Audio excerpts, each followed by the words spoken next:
नमस्ते, हाय, हेलो, कैसे हैं आप सब। चलिए कहानी शुरू करते हैं। जहाँ ईशांत उस पोस्टर को लेकर घर पे आता है, लेकिन वो किसी को कुछ दिखाता नहीं है। जहाँ पे वो उसके पिता इंद्रानी को फ्रॉक दिखाते हैं और कहते हैं, बेटा कैसा लगा, कैसे, मतलब ये तुम्हें पसंद तो आया ना। जिस पर वो कहती है, अच्छा है, ये बहुत सुंदर है।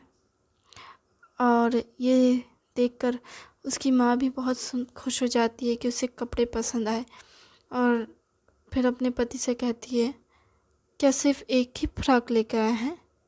जिस पर वो कहते हैं, मुझे नहीं पता कि क्या लेना था क्या नहीं।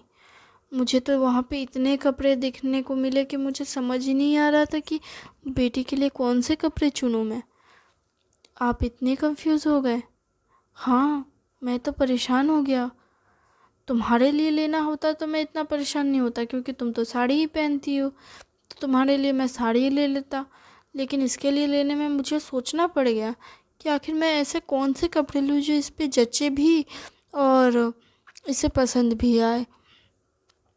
अच्छा, मैं साड़ी ही सिर्फ पहनती हूँ। हाँ, शादी से पहले तुम सलवार कमीज पहनती थी, लेकिन शादी के बाद तो तुम साड़ी ही पहनने लगी। अच्छा, तो आपको लगता है कि मैं कोई और कपड़े नहीं पहनती, इसलिए आप मुझे साड़ी ही हर साल देते हैं। हाँ, क्योंकि मुझे वो सही लगता है, चुनने में ज़्यादा दिक्कत नहीं होता, बस कलर देखो पसंद आ जाएगा। आपको पता है साड़ी में कितने टाइप्स होते हैं। सिल्क की साड़ी, सूती की साड़ी, शिफॉन की साड़ी, टेरी कॉटन की साड़ी, लाइलॉन की साड़ी, और भी वैरायटी है। अभी तो तीन तीन चार तरह के और पेपर साड़ी और पता नहीं किस तरह के से तात की साड़ी, बनारसी साड़ी, इतनी सारी वैरायटी की साड़ी है। तुम नाम लेना बंद करो,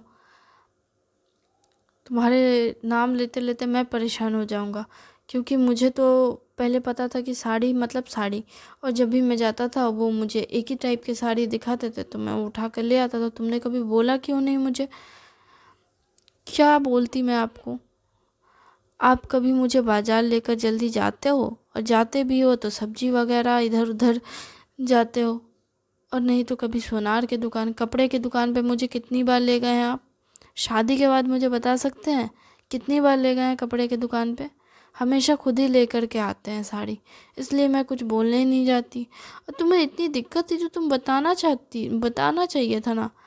मुझे दिक्कत नहीं है, बस बता रही हूँ कि साड़ी में कितने टाइप होते हैं। तो सिर्फ इतने टाइप होते तो इससे क्या फ़र्क पड़ता है। तुम्हें बताना चाहिए। अगर तुम्हें दूसरी तरह की साड़ियाँ पहननी है तो मुझे नहीं बताओगी तो मैं कैसे जानूँगा। मुझे लगा कि तुम्हारे लिए बस तुम यही एक तरह की साड़ी पहनती हो, और मुझे तो यही एक तरह की औरतों को साड़ी मैंने देखा है। किसे देखा है आपने। वो देखिए सामने से जा रही है, कुंजू की बेटी। वो उसने कौन से तरह की साड़ी पहनी है बताइए तो। वो सिल्क है ना, सूती है ना, क्या है। वो तो दिखने में सिल्क लग रहा है। अगर वो सिल्क है तो जो मैंने पहना है वो क्या है। ये छू कर देखते हैं, बोलते हैं ये तो सूती है। तो वो भी सूती है, सिल्क नहीं है। आपको पता भी है सिल्क की साड़ी कैसी दिखती है। नहीं पता। मुझे पता है आपको कुछ नहीं पता, इसलिए तो मैं आपको कुछ नहीं कहती। लेकिन आप हो कि खुद को खुद ज़्यादा ही परेशान करते हो। लेकिन इतना खुद को परेशान करने के बजाय ना थोड़ा शांति से अपना दिमाग चला लेते तो अच्छा होता। तुम ऐसे मेरी बेइज्जती मत करो। मैं बेइज्जती नहीं कर रही हूँ, मैं बस बता रही हूँ आपको। क्या बेवजह खुद को उलझाते रहते हो ऐसी चीज़ों में जो चीज़ों के बारे में आपको पता नहीं है। कभी कभार दूसरों को भी काम करने दें। हर चीज़ में घुसना ज़रूरी नहीं होता आपको। तुम मेरी इस तरह से इंसल्ट नहीं कर सकती। पापा, मम्मी, आप दोनों यहाँ पे झगड़ क्यों रहे हो। ये बीमार है ना। एक कपड़े के ऊपर आप झगड़ रहे हो। एक तो वहाँ दुकानदार के पास जाकर के पापा भी परेशान हो गए, और दुकानदार को परेशान कर रखा था इन्होंने। क्या सच में तुम्हारे पापा ने क्या किया। इन्होंने दुकानदार में सारे कपड़े पहले तो निकलवा दिए, और उसके बाद वो उसमें से कुछ भी नहीं पसंद किया और दुकानदार को उल्टा कहने लगे कि तुम पसंद करके बताओ, मेरी बेटी इतनी हाइट की है, ऐसी ऐसा रंग है, ऐसा ये है। और मतलब वो बताने लगे इंद्रानी के बारे में, इंद्रानी के चेहरे मुंह इस सब के बारे में, और कहने लगे कि ऐसी मेरी बेटी दिखती है, तुम मेरी बेटी के हिसाब से, मैं जैसा बता रहा हूँ उस हिसाब से कपड़े बांध दे दो। मतलब ये जा करके दुकानदार को आखिर में सारे कपड़े निकाल करके परेशान करके दुकानदार से ही बोल रहे हैं कि मेरी बेटी के पसंद के हिसाब से कपड़े दे दो। वो कहाँ से जानेंगे कि इसे क्या पसंद है नहीं पसंद है। जा करके दुकानदार के सर पे चढ़ गए थे। वो तो मैंने ये पसंद किया। अच्छा, तो तुमने ये पसंद किया और ये यहाँ आकर के उछल रहे हैं कि मैंने पसंद किया अपनी बेटी के लिए कपड़े। हाँ, झूठ बोलते हैं आप। मैं झूठ नहीं बोल रहा हूँ, बस मैं, और दुकानदार को जाके परेशान कर दिया आपने। देखो, मुझे पता नहीं है। अब देखो, बचपन से अगर मैंने अपनी बेटी को पाला होता तो बात अलग था। ये बात जैसे वो कहते हैं, फिर वो इंद्रानी की तरफ देखते हैं और फिर वो अपनी पत्नी को देखते हैं और फिर चले जाते हैं, जिस पर इंद्रानी भी खामोश हो जाती है। जो कि वो पहले से ही खामोश थी, वो बस आंखें बंद कर देती है और ऐसे दिखाती है कि वो सोई हुई है, जबकि सबको पता था कि वो जगी हुई है।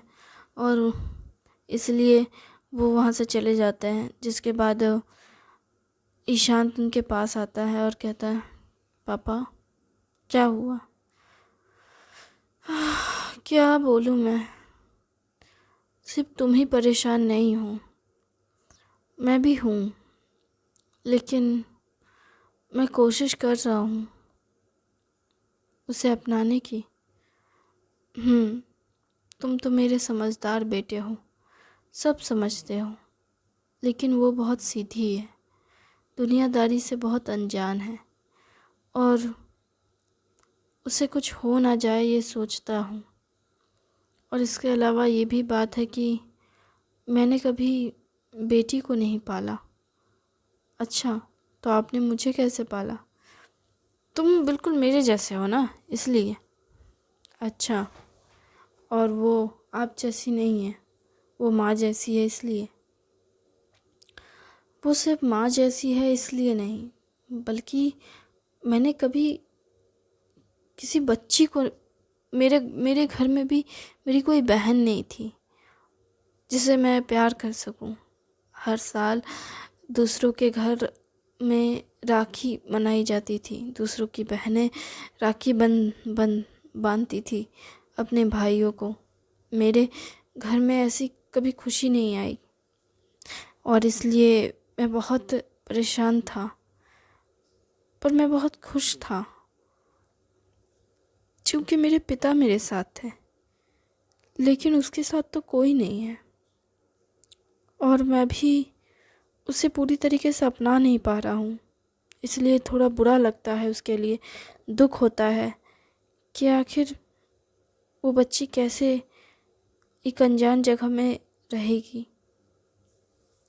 पापा, आप उसके बारे में अगर इतना सोच रहे हो तो आप उसे पूरी दिल से अपना लीजिए। बात तेरी सही है, लेकिन जैसा मैंने तुझसे कहा था, अपनों पे भरोसा कर, पर अंधा मत कर भरोसा। वही सीख मेरे पिता ने भी मुझे दी थी और इसलिए मैं चाह कर के भी उसे दिल से अपना नहीं पा रहा हूँ। इस मामले में तेरी माँ बहुत अच्छी है, उसने अपना लिया उसे, जैसे उसने एक बार में ही मुझे अपना लिया था। पर मैं उसे धीरे धीरे अपना पाया, क्योंकि मैंने एक बार से अंधा विश्वास नहीं किया किसी पे। आज तक मेरे पिता के दिए हुए संस्कार, मेरे पिता के दिए हुए आदर्शों को मैं मानता आया और इसकी वजह से मैंने जीवन में बहुत सफलताएं हासिल की। लेकिन रिश्तों में ऐसी बातें काम नहीं करती। जैसा कि मैंने पहले भी तुझसे कहा है, रिश्ते और व्यापार दोनों में बहुत अंतर है। सिवाय भरोसे के रिश्ते और व्यापार में और कुछ नहीं है, लेकिन बाकी बहुत कुछ अंतर है उन दोनों मामलों में। और मैं इस वक्त बहुत परेशान हूँ इस वजह से कि मुझे इंद्रानी को अपनाना चाहिए या नहीं। ऐसे तो मैं इस बात से को मानता हूँ कि हमारी ज़िंदगी में अगर कोई आता है तो उसके पीछे भी कोई वजह होती है, या तो उसके फ़ायदे के लिए होता है या फिर हमारे फ़ायदे के लिए होता है, या फिर हम दोनों को ही एक नई सीख देने के लिए होता है। लेकिन चाहे जो भी हो, सीख हमारे लिए हो या उसके लिए हो, सीख तो सीख होती है और हमें सीख लेना चाहिए जीवन से। लेकिन मुश्किल तो ये बात है कि मैं इन सब से को अपनाऊं कैसे। दिल से अपनाना चाहूँ भी तो नहीं अपना सकता, क्योंकि ये बहुत मुश्किल है मेरे लिए। लेकिन फिर भी मैं इस सब कुछ को अपनाना चाहता हूँ, क्योंकि कहीं ना कहीं मुझे भी इंद्रानी पसंद है। तेरी बहन के रूप में मुझे वो बहुत पसंद है। मैं सच में उसे अपनी बेटी बनाना चाहता हूँ, पर मुझे डर लगता है कि कहीं मैं उससे दूर ना हो जाऊँ। कहीं कोई आए और कहे कि ये मेरी बेटी है और मुझे सौंप दो। मैं तो कुछ कर भी नहीं पाऊँगा, उसे जाने से कभी रोक भी नहीं पाऊँगा, उसे कभी कह ही नहीं पाऊँगा कि रुक जा मेरी बेटी, मुझे छोड़ कर ना जा। क्योंकि मैं ये बात उसे कह ही नहीं सकता, क्योंकि मैं उसका कभी मैं बाप हूँ ही नहीं उसका। पर पापा, आप ही कहते हैं कि रिश्ते दिल से होते हैं, खून से नहीं। क्योंकि खून के रिश्ते भी धोखे दे देते हैं, पर दिल का रिश्ता हमेशा साथ देता है। तो फिर आप उसे दिल से रिश्ता बनाए ना, वक्त के साथ वो भी ठीक हो जाएगी और हम भी। मेरा बेटा इतना समझदार है। आपका बेटा बहुत समझदार है और इसलिए तो मैं सबसे बेहतर हूँ। फिर भी तूने उसे ज़मीन पर सुला दिया। ओह पापा, आप मुझे इस तरह से क्यों बोल रहे हो? मैंने जानबूझकर ऐसा नहीं किया था। मैंने बस सोचा कि वो मेरी बहन है तो वो मुझसे लड़ेगी झगड़ेगी। बाकियों की बहनें लड़ती झगड़ती है। मैंने देखा बगल वाले घर में उसके भाई बहन कैसे झगड़ रहे थे, तो तुझे भी चाहिए था। सच कहूँ तो मुझे भी अपने बचपन में ये चाहिए था कि बाकियों के भाई बहन कैसे झगड़ते हैं वैसे झगड़ा नहीं चाहिए था। मुझे तो बस राखी की याद आती थी कि रक्षाबंधन है, सभी लोग अपने भाई बहन के साथ मना रहे हैं और मेरी कलाई सूनी है। मुझे बस इसी बात का दुख होता था। पर हाँ, तुम्हारी बात अलग है, तू तो लड़ाई झगड़े के बारे में सोच रहा था। अगली बार से ना इंद्रानी को जब तू उकसाएगा ना, तो मैं उसको बोल दूँगा कि वो तुझे खूब पीटे, और अगर वो नहीं पीटेगी ना तो मैं उसको बोलूँगा कि वो मुझसे आकर कहे, फिर मैं तुझे पीटूँगा उसके बिहाफ में। पापा, आप उसे बिगाड़ रहे हो। मैं उसे नहीं बिगाड़ रहा हूँ, तुझे सुधार रहा हूँ। वो छोटी है, मासूम है, उसे इतनी समझ नहीं है दुनियादारी की, तो तू उसे ऐसे बर्ताव करेगा? तू उसे ज़मीन पे सुलाएगा तो उसे ये कहेगा कि वो घर छोड़कर चली जाए?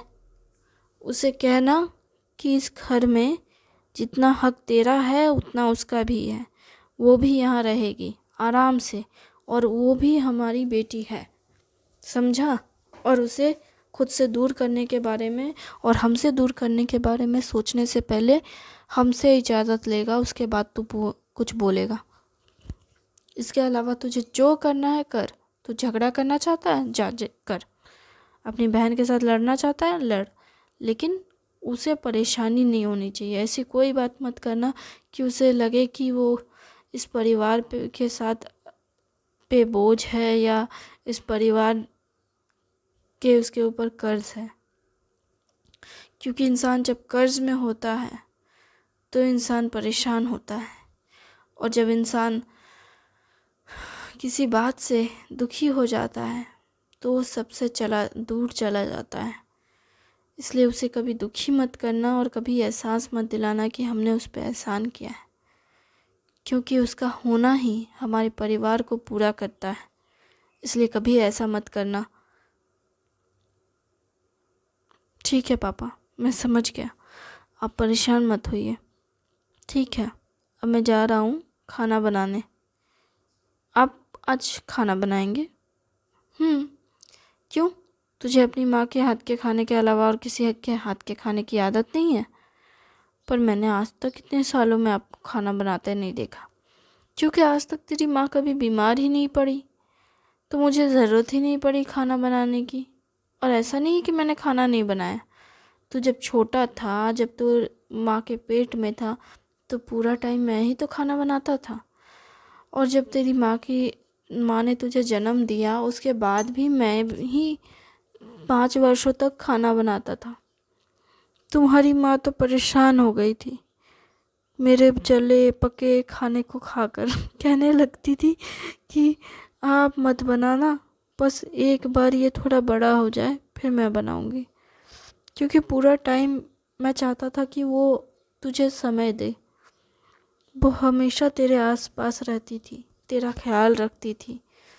वो तुझे छोड़कर कभी जाती ही नहीं थी, क्योंकि मैंने कभी उसे ये करने ही नहीं दिया। पर क्यों पापा?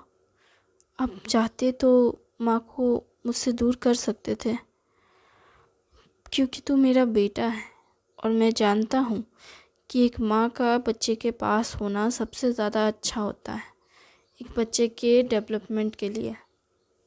आप तो कभी स्कूल ठीक से गए नहीं हो, फिर आपको कैसे पता?